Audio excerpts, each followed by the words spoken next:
Ele sofreu de maneira incompreensível no Getsemane e no Calvário, por vocês.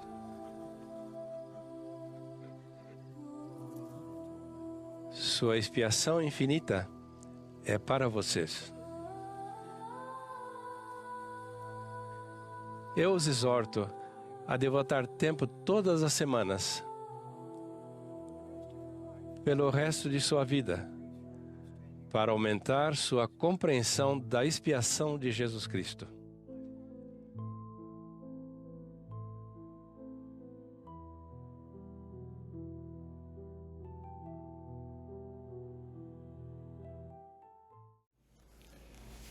Olá pessoal, estamos aqui para a nossa última aula, sobre esse livro do Elder Callister, sobre a expiação do Salvador Jesus Cristo.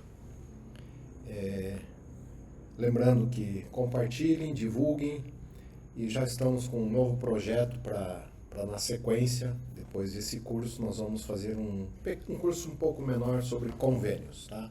Vamos falar sobre os convênios, então será divulgado aí na Central das Escrituras e vamos tratar a respeito dos convênios e qual é a nossa relação, nossa parte nessa área dos convênios, ok? Então, vamos lá, nossa aula de hoje, lembrando que a Central das Escrituras é um projeto sem fins lucrativos, patrocinado por algumas pessoas que investem os seus recursos para que as doutrinas e o Evangelho seja levado a mais e mais pessoas e cada vez mais ser divulgado para atingir mais e mais pessoas. Então vamos à nossa última aula de hoje, são os últimos capítulos do livro, essa aula número 26, então nós vamos falar primeiro sobre a expiação, era necessária ou havia outro modo? O profeta Amaleque ensinou a respeito da promessa, da premente necessidade da expiação.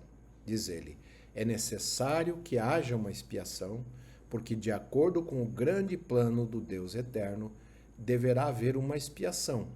Do contrário, toda a humanidade inevitavelmente perecerá. No final da vida do Salvador, ele reafirmou a necessidade absoluta da iminente redenção. Quando os principais dos sacerdotes e anciãos o confrontaram no jardim, o Salvador instruiu Pedro a guardar a espada e lembrou a Pedro que ele podia chamar mais de 12 legiões de anjos se necessário. Então o Salvador explicou o motivo para conter-se. Diz ele, como, pois, se cumpririam as Escrituras que dizem que assim convém que aconteça? Arão sabia que depois que um homem pecasse, ele não poderia erguer-se espiritualmente por si mesmo. Ele ensinou que, tendo o homem caído, por si mesmo nada podia merecer. Arão do livro de Mórmon, dos filhos do rei Mosias. Alma também explicou que sem a redenção não havia meio de resgatar os homens desse estado de caído. O elder James E. Talmage, aquele que escreveu Jesus o Cristo, prestou um testemunho semelhante, dizendo, afirmamos que o homem necessita absolutamente de um Redentor, porque apenas com seu próprio esforço ele é inteiramente incapaz de erguer-se de um plano mais baixo para um mais elevado. Até certo ponto, somos como o homem que não consegue sair do poço que cavou para si mesmo sem que antes consiga uma escada. Mas há um problema. Onde ele vai encontrar uma escada? Independentemente de sua força física ou capacidade intelectual, estará indefeso se permanecer sozinho. Precisa contar com outra pessoa, ou seja, o Salvador, para prover-lhe o meio de escape. A expiação é essa escada espiritual. Davi cantou a respeito do messiânico momento de resgate. Esperei com paciência no Senhor. Tirou-me de um lago horrível, de um charco de lodo. Pôs os meus pés sobre uma rocha. Zezron, um daqueles anticristos, deve ter sentido o dilema do homem, pois mordazmente perguntou a Moleque se Deus poderia salvar seu povo em seus pecados. Perguntou a Moleque, né? Foi uma pergunta-chave. Esta pergunta, se Deus, por decreto divino, poderia perdoar pecadores independentemente da recusa deles de arrepender-se, simplesmente por desejar fazê-lo. A Moleque foi bem direto em sua resposta. Diz ele, não poder ser salvos em vossos pecados. Alguns anos depois, Abinadi havia falado a respeito dos que haviam morrido em seus pecados e sobre seu subsequente destino. Diz ele, nem pode o Senhor redimi-los, porque ele não pode contradizer-se, porque ele não pode negar à justiça os seus direitos. Em outras palavras, Deus não poderia redimir os homens em seus pecados, porque as leis da justiça que ele honra não o permitem. Conseguimos entender isso, né, irmãos? Deus não pode redimir os homens em seus pecados, mas pode redimi-los de seus pecados. São coisas diferentes. Em seus pecados seria aqueles que não se arrependem, de seus pecados são daqueles que se arrependem. Então a lei da misericórdia pode pagar o preço exigido pela justiça, mas sem o arrependimento, a justiça vai cobrar a sua dívida. E Deus não vai ser injusto, porque se ele se torna injusto, ele deixa de ser Deus, e ele nunca vai deixar de ser Deus. E ele então tem que cumprir com a lei da justiça para continuar sendo Deus. Mas a misericórdia é estendida àqueles que se arrependem. John Taylor foi presidente da igreja. Opa, passou aqui, só um pouquinho. John Taylor explicou o motivo dessa conformidade divina. Ele diz assim, seria impossível para Deus violar a lei, porque ao fazê-lo ele estaria ferindo sua própria dignidade. Poder, princípios, glória, exaltação e existência. O rei Benjamim falou sobre a expiação e depois, numa linguagem mais precisa possível, descreveu detalhadamente a necessidade absoluta do sacrifício expiatório. Ele disse, este é o meio pelo qual é concedida a salvação, e não há qualquer outra salvação, a não ser esta que foi mencionada. Tampouco há outras condições pelas quais o homem possa ser salvo, exceto aquelas de que vos falei, que era sobre a expiação. O rei Benjamim estava certo nesse ponto. Não há nenhum outro meio de salvação além do Salvador. Nenhuma outra condição, nenhum meio alternativo. Alguns podem sugerir que não há meios alternativos simplesmente porque Deus, na época pré-mortal, escolheu esse meio, ou seja, a expiação. Se a expiação falhasse,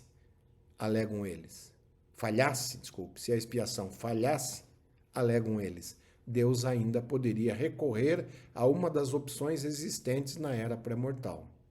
A linguagem usada pelo rei Benjamim, porém, não parece conter a possibilidade deste retrocesso.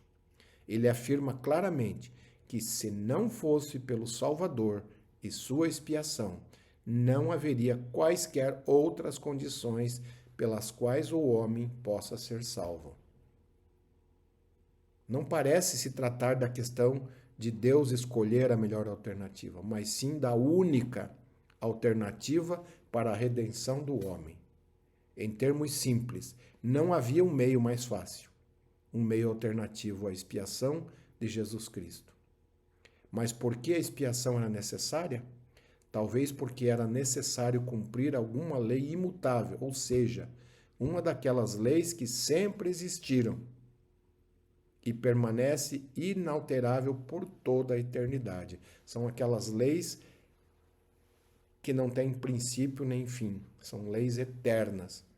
Ou talvez fosse necessário porque foi dita pelos atributos perfeitos de Deus, ditada pelos atributos perfeitos de Deus.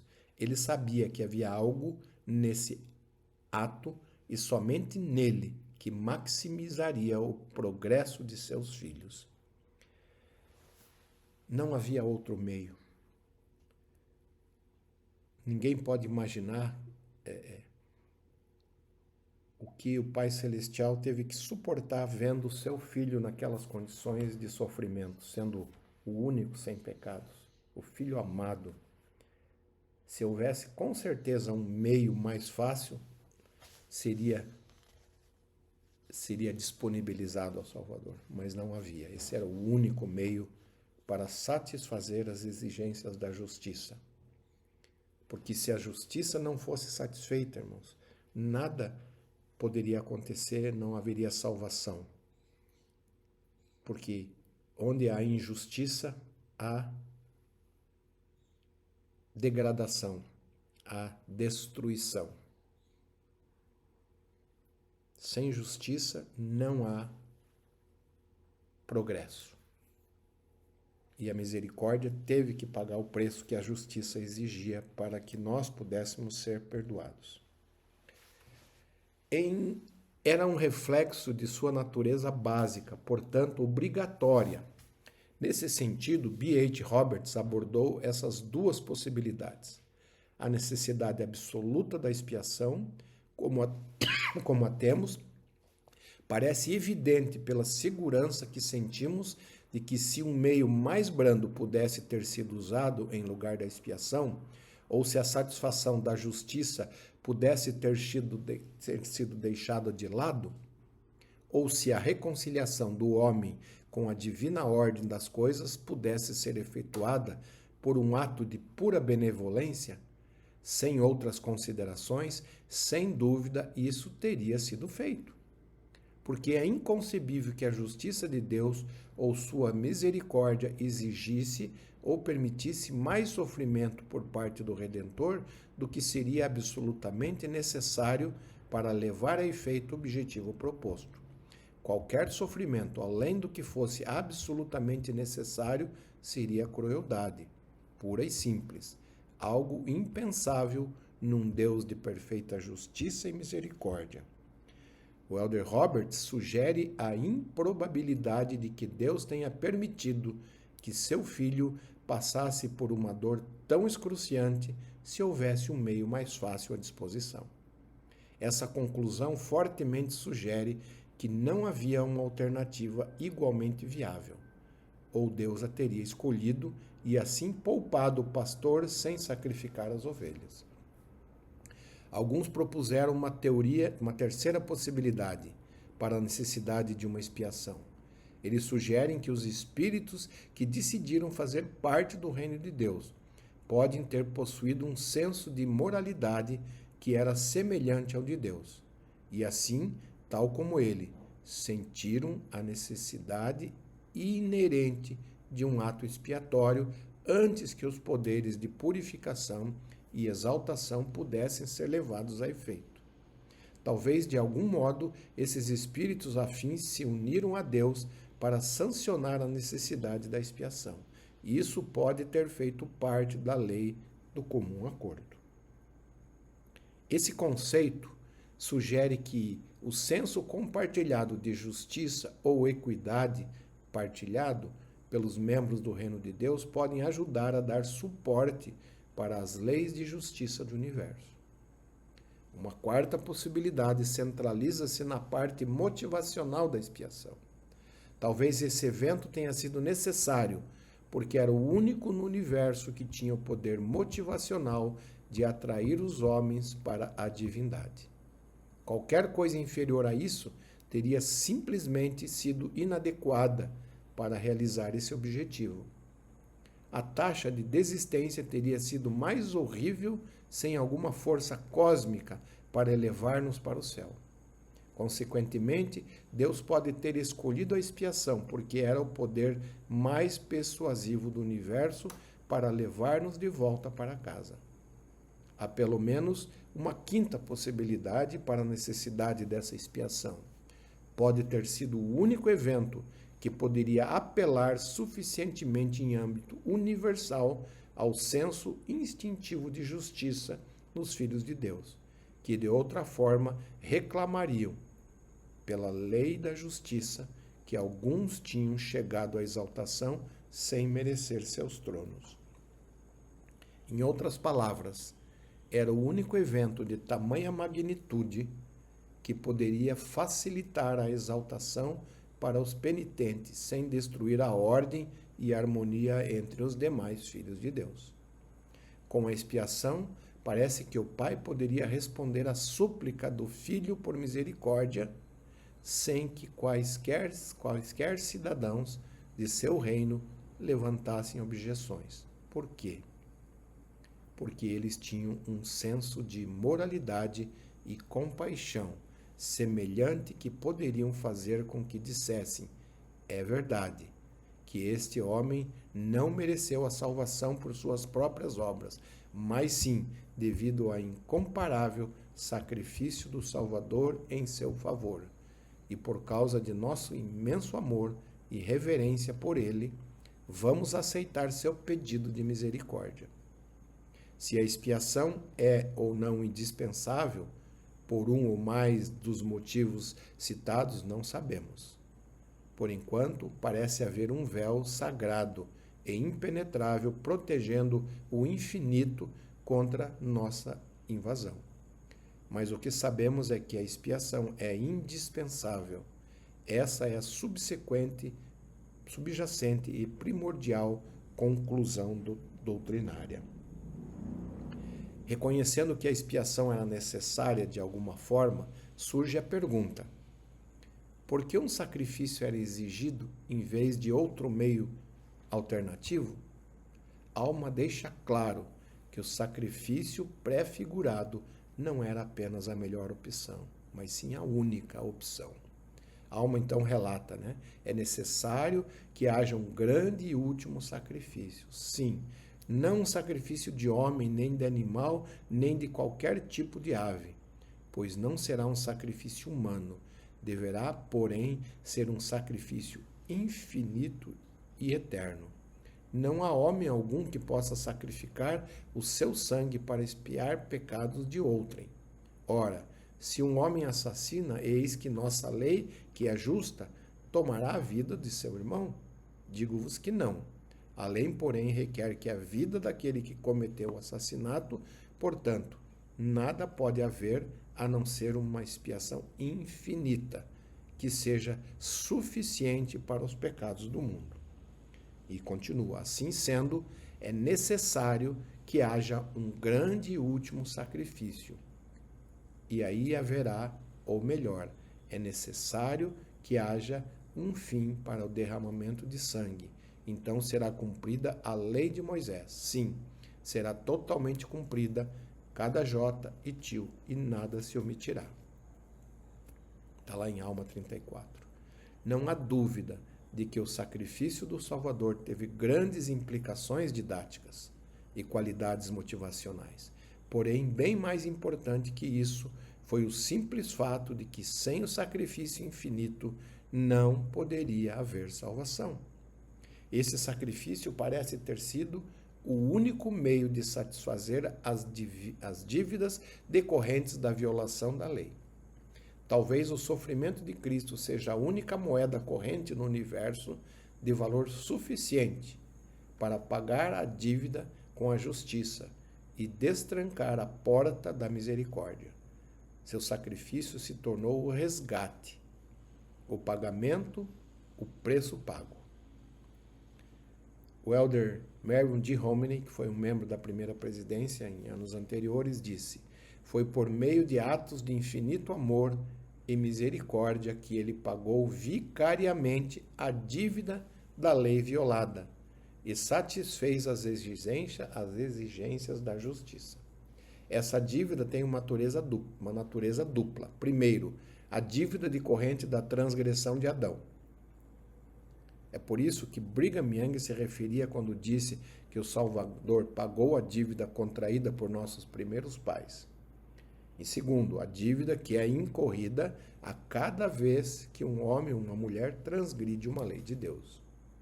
Brigham Young também falou dessa dívida pessoal, os meios do pagamento. Uma dívida divina foi contraída pelos filhos e o pai exige compensação. Ele diz a seus filhos nessa terra que estão em pecado e transgressão: é impossível para vocês pagar essa dívida, a menos que Deus providencie um Salvador para pagar esta dívida que não pode ser paga. Poderia toda a sabedoria do mundo criar um meio pelo qual possamos ser redimidos e retornar à presença de nosso Pai e de nosso irmão mais velho e habitar com os santos anjos e os seres celestes? Não. Está além do poder e da sabedoria dos habitantes da terra que vivem hoje, que viveram ou que viverão ou que virão a viver no futuro. Preparar ou criar um sacrifício que pague essa dívida divina. Mas Deus a proveu e seu Filho a pagou.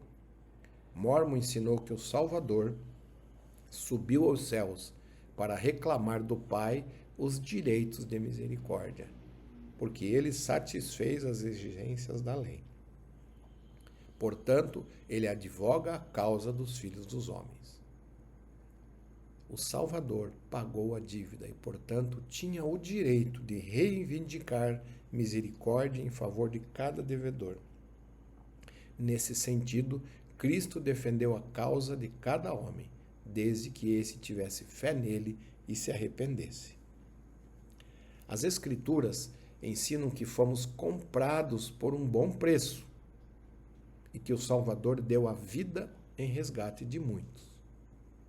Seu generoso pagamento abre uma nova porta, ou como a moleque ensinou, proporciona aos homens meios para o arrependimento.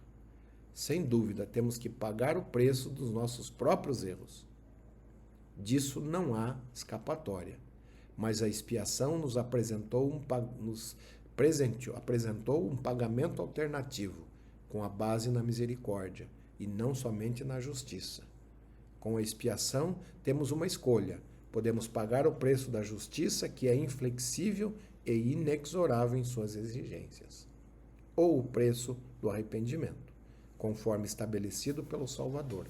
Isso não significa que a pessoa arrependida escape de todo o sofrimento, mas sim que ela passa a dever a um novo credor, o Redentor, que a resgatou com seu próprio sangue.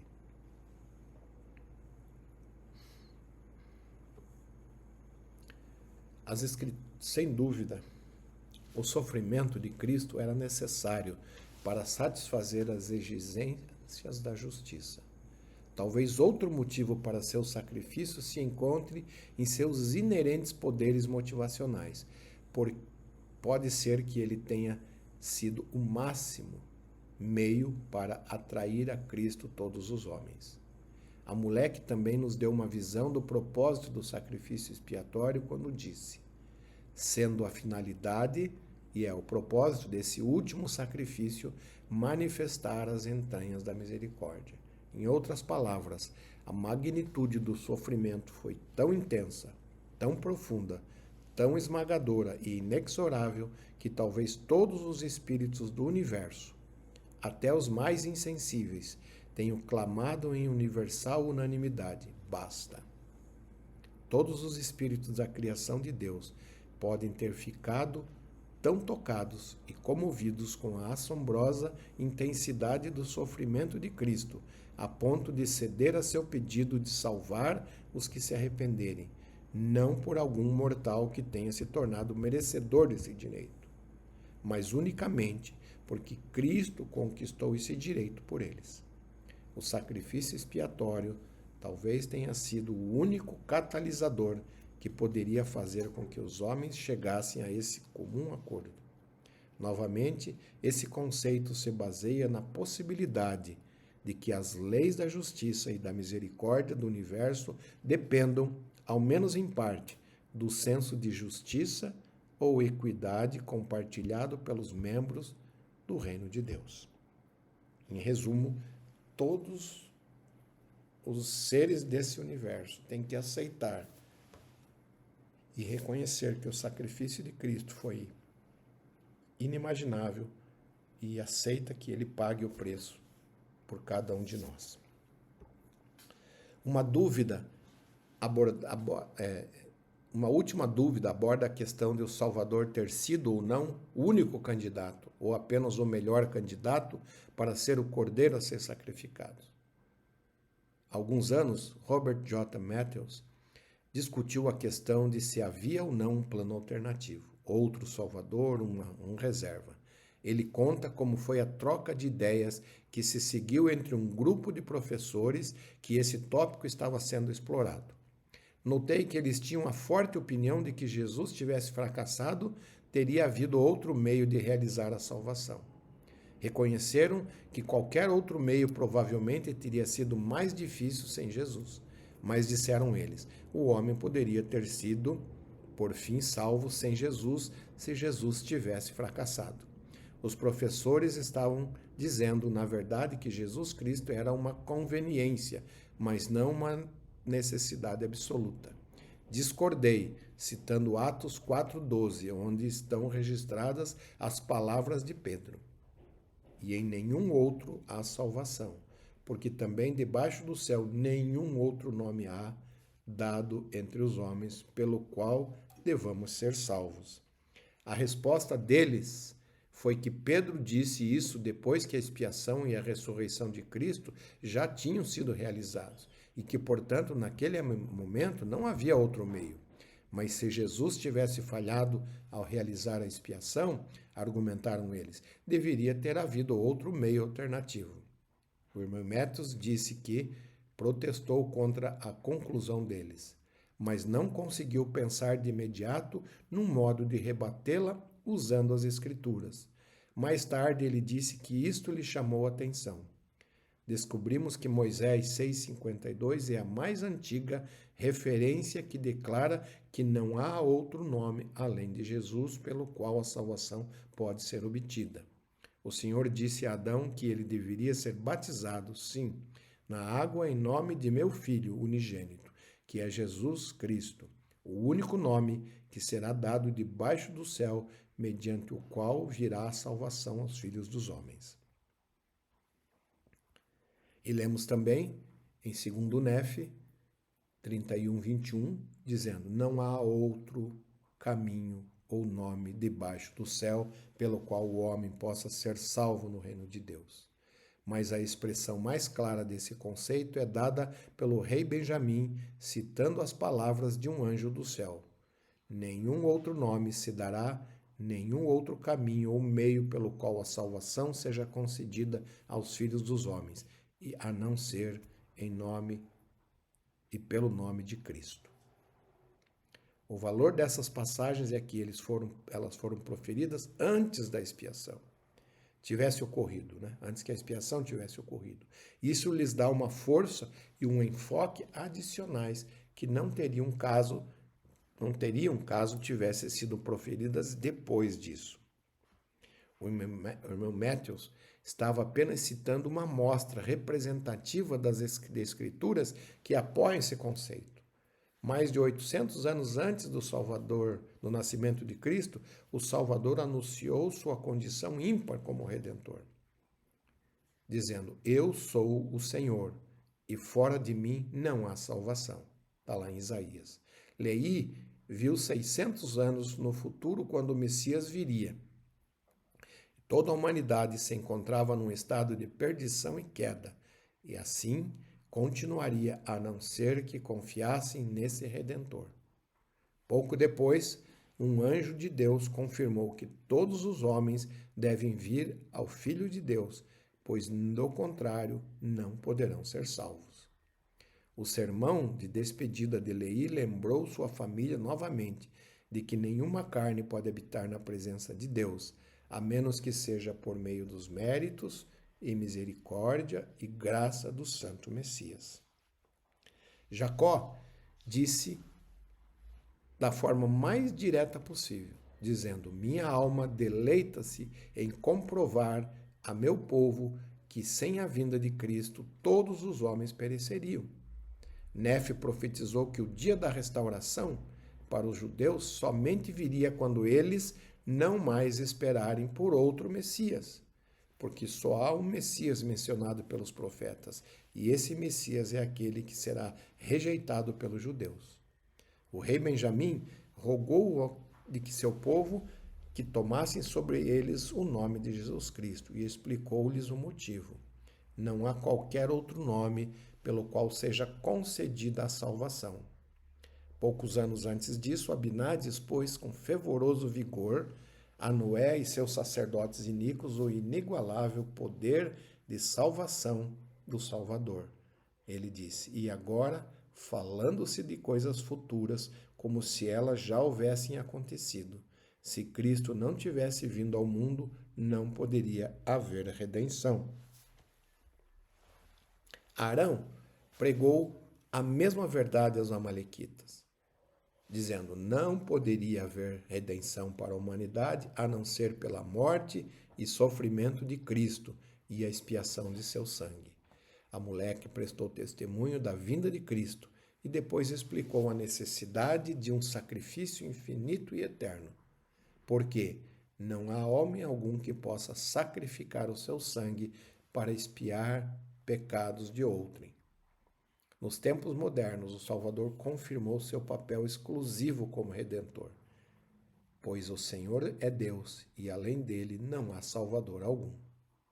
As pessoas podem procurar outro Redentor, podem especular sobre outras possibilidades, mas tudo seria em vão. O Salvador não era apenas o melhor candidato, era o único. Mais que isso, era o único candidato. O motivo é bem claro. Ele era o único dos filhos do Pai que veio à Terra com qualidades infinitamente divinas e assim possuía o poder infinito necessário para realizar o ato expiatório. Qualquer outra pessoa simplesmente não teria o poder e os meios de vencer a morte física e a morte espiritual.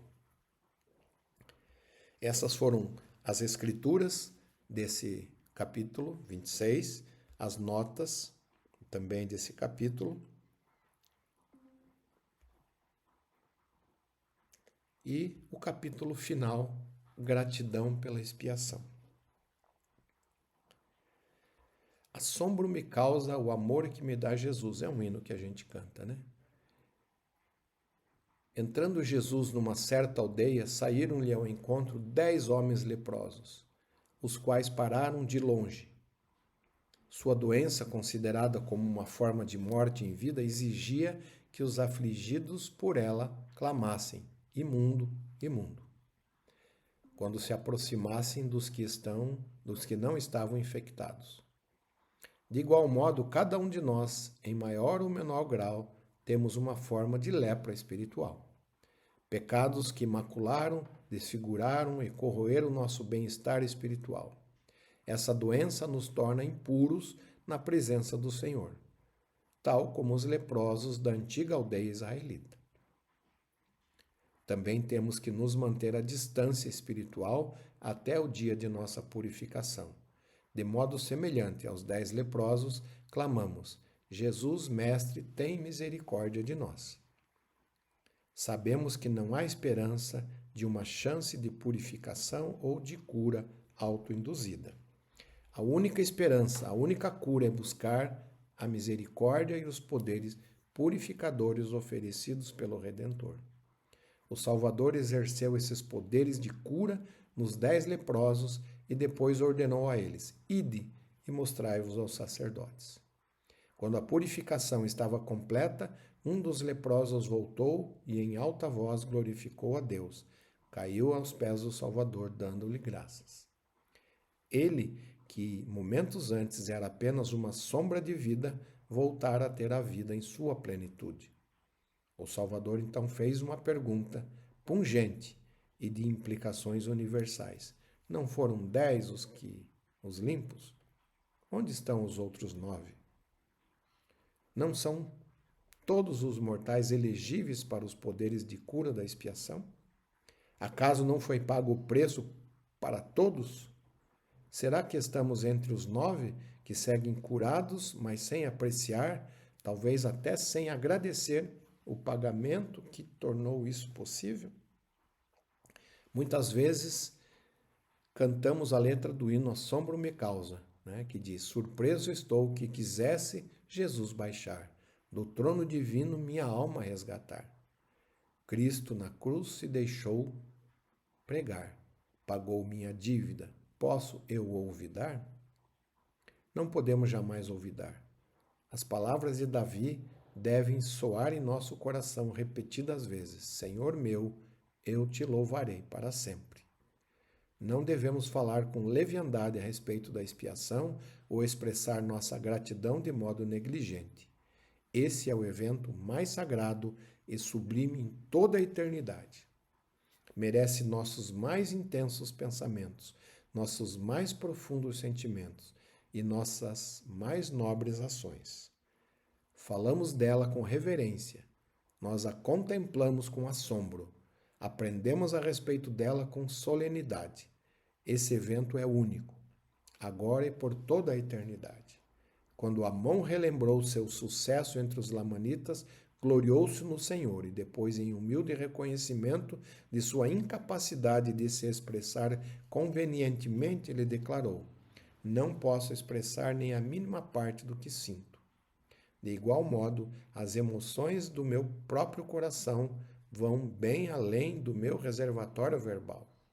Sinto-me como Elder Merriam de Romney, que disse: a contemplação da expiação me move a mais intensa gratidão que minha alma é capaz de sentir. Mesmo então, sinto-me extremamente aquém disso. Diz o Elder Callister: fui treinado pela minha profissão a ser cético. Isso faz parte da vida de um advogado. Mas no tocante ao Salvador, sinto-me como uma criancinha. Creio em todas as palavras escritas e proferidas das quais ele é o autor. Aceito todo o milagre que foi registrado. Acredito em todo o aspecto de sua divindade e me regozijo com cada partícula de sua misericórdia. Agradeço a ele muitas e muitas vezes por seu sacrifício expiatório, mas nunca o suficiente. Jamais será seu ato redentor, será lembrado e desfrutado para todo sempre. Sinto-me extremamente humilde e assombro me causa o amor que me dá Jesus. Sinto-me como Nefe, que alegremente confessou: meu coração magnifica seu santo nome. Espero que esta obra e também esse curso, mesmo com todas as suas falhas, seja um tributo verdadeiro e adequado a ele, que merece tudo de nós. Ao escrever este livro, senti seu bondoso espírito muitas vezes, e muitas vezes. Posso verdadeiramente testificar que ele vive. Acrescento agora meu testemunho aos muitos que me precederam de que seu sacrifício foi realmente uma expiação infinita e eterna. E aqui estão as escrituras, foram um capítulo pequeno, e aqui nós então chegamos ao final desse curso. Espero que tenhamos juntos compreendido um pouco mais a respeito da expiação.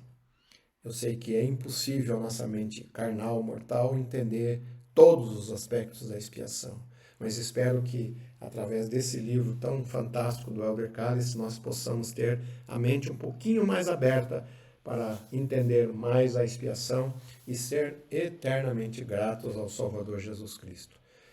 Encerrando esse curso, eu testifico que Jesus Cristo vive.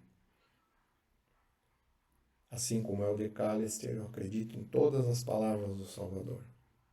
Sei que ele é o único que poderia e pode nos salvar, desde que nós paguemos o preço necessário, que é o nosso arrependimento. Deus vive. Esta é sua igreja. Graças ao livro de Mórmon, temos mais conhecimento da expiação do que qualquer outro livro. Também Doutrina e Convênios nos ajuda. Graças, então, a essas escrituras, podemos ter um amplo conhecimento da expiação que as outras culturas, religiões do mundo não conhecem. E isso, então, nos dá um dever maior, por conhecer isso, de aplicar essas coisas em nossa vida, nos arrependendo, na verdade, nos tornando. Que arrependimento é mudança, mudando o nosso ser de pecador para menos pecador, até o dia que nos tornemos perfeitos. não por nós, mas pela graça do Salvador Jesus Cristo. Deixo com vocês esse curso, espero que tenha sido de proveito e faço isso com humildade, em nome dele, do nosso Salvador Jesus Cristo. Amém.